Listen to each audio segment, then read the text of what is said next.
At this stage, the findings remain preliminary. Thus, the ICI will be recommending that the Ombudsman evaluate whether personal and potential violations may exist on the part of the following individuals. Number 1, Engineer Henry C. Alcantara. Number 2, Engineer Bryce Erickson V. Hernandez. Number 3, Engineer Jaime R. Hernandez. Number 4, Ernesto C. Galan, also an engineer. Number 5, Engineer John Carlos C. Rivera. Number 6, Engineer John Michael E. Marcos. Number 7, Engineer Claudine Magdalene Magsakay. Number 8, Engineer Erica Justin P. Chico. And 9, Mr. Alan Payawal. Under the Anti-Graft and Corrupt Practices Act, malversation, falsification under the revised penal code, Presidential Decree number 1759, and the Government Procurement Reform Act. In addition, the Commission will recommend that the Ombudsman assess whether there is potential violations of the Code of Conduct and ethical standards for public officers and employees may also exist on the part of the PWS Secretary Manuel Bonoan, former Undersecretary Roberto Bernardo, and former Undersecretary Maria Catalina Cabral. Again, the Commission emphasizes that it does not make categorical findings of guilt and that this responsibility for determining exists and rests with the proper authorities. This interim report is intended to assist in ensuring accountability in our infrastructure program and in protecting the integrity of public funds.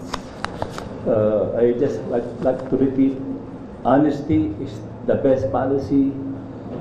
No one is above the law. Thank you.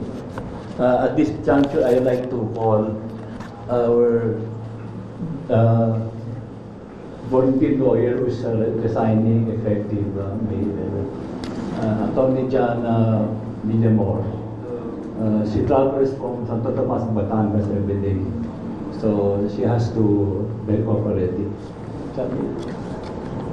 Can we give her a round of applause? Thank you, John. I'll be allowing you maybe 4 questions. Any question? Hi, good morning, Chair.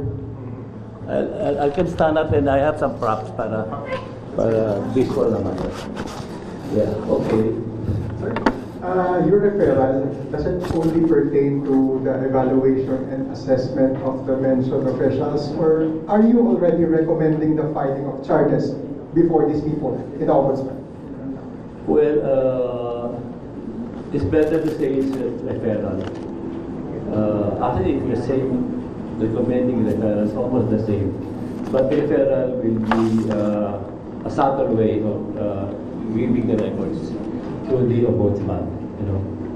But we are just the data gatherer, evidence gatherer, so it is up to the Ombudsman to really determine the action to be taken against these public officials.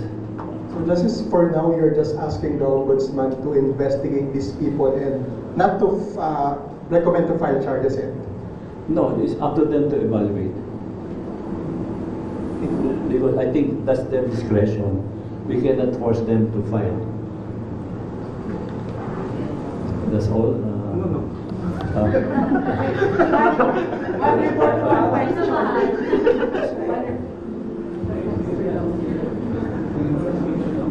Hi po, Justice. Tom from DCMM. Sir, question lang. Dun sa previous recommendation niya sa Ombudsman, Code of Conduct lang din yung pinapa-evaluate niyo na naging paglabag or possibly naging paglabag nila DPWH Secretary Manuel Bonoan, former DPWH Secretary, and then yung mga undersecretary. Tapos ngayon, ganun pa rin po. Yun lang po ba yung nakita nyo na paglabag? I mean, yun sa other flood control projects? Kasi parang other people are wondering bakit parang yung pinakamaliit or pinakamagaan lang na case yung... Well, as I said the other day, we need whistleblowers. We need to compile more evidence. But right now, it's best that we recommend administrative liability on their part. As to the criminal, it can be a case built up by the ombudsman.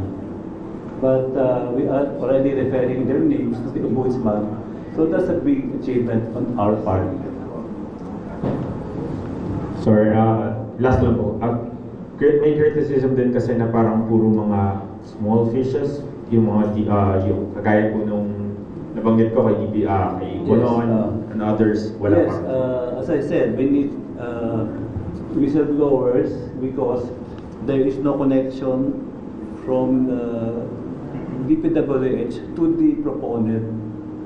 We have not connected with the proponent, so maybe it will be the ombudsman that can gather the evidence to connect these people charged to the proponent.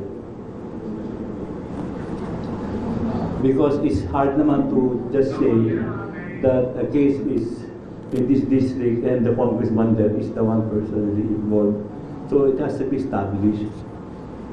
But I think the ombudsman has ample powers and enough personnel to be able to determine that.